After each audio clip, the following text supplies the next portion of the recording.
YouTube family नमस्ते।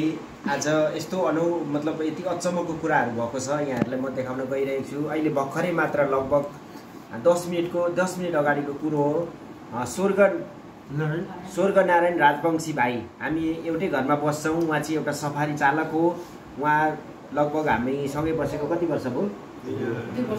2 वर्ष जति भयो हैन। स्वर्ग नारायण राजवंशीले चाहिँ आज आफ्नो सफारीमा चाहिँ मतलब के अरे पेसेन्जरलाई चाहिँ हैन लिएर आउँदाखेरि चाहिँ उहाँहरूले एउटा ब्यागहरू र 76,000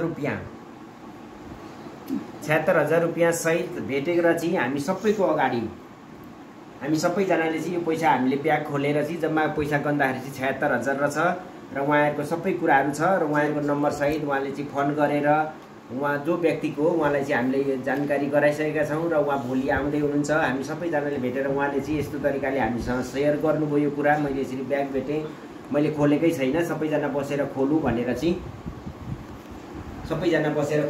हामी सबै घरको फ्यामिलीहरू एकै ठाउँ भेला भएर चाहिँ म यसरी खोलेर चाहिँ यहाँहरू समक्ष चाहिँ यो भिडियो बनाएको छु।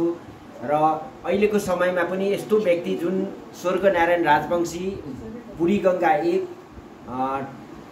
मोरङ जिल्ला बुढीगङ्गा गाउँपालिका वार्ड नम्बर 1 मा हामी बस्छौँ। उहाँले चाहिँ यसरी भेटेर ल्याएर चाहिँ यो दिनुहुन्छ। जुन व्यक्ति भोलि यो सब भोलि लिनलाई चाहिँ आउँदै हुनुहुन्छ। हामीले चाहिँ जानकारी गराइसकेका छौँ, उहाँको नम्बर रहेछ र यहाँहरूलाई पनि यो कुराहरू जानकारी गराइदिन्छौँ र उहाँलाई पनि हामीले धेरै धेरै धन्यवाद भनेका छौँ। र यहाँहरू पनि यस्तो कुराहरू कसैले यो जानकारी छ भन्ने कुराहरू यहाँहरूले कमेन्टमा गर्न सक्नुहुन्छ। हस्,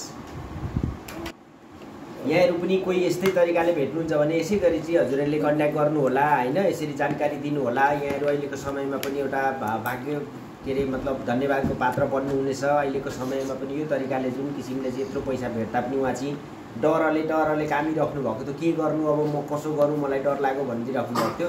त्यसले गर्दा हामीले सबैले उहाँलाई चाहिँ हेल्प गरेर अहिले गऱ्यौँ। उहाँ चाहिँ एउटा हाम्रो आँखामा हाल्दाखेरि पनि नबिजाउने खालको व्यक्ति अहिले चाहिँ प्रमाणित भइसक्नु भएको छ यो समाजमा। स्वर्ग नारायण राजवंशी सम्झिराख्नु होला, उहाँ चाहिँ सफारी चालक हो।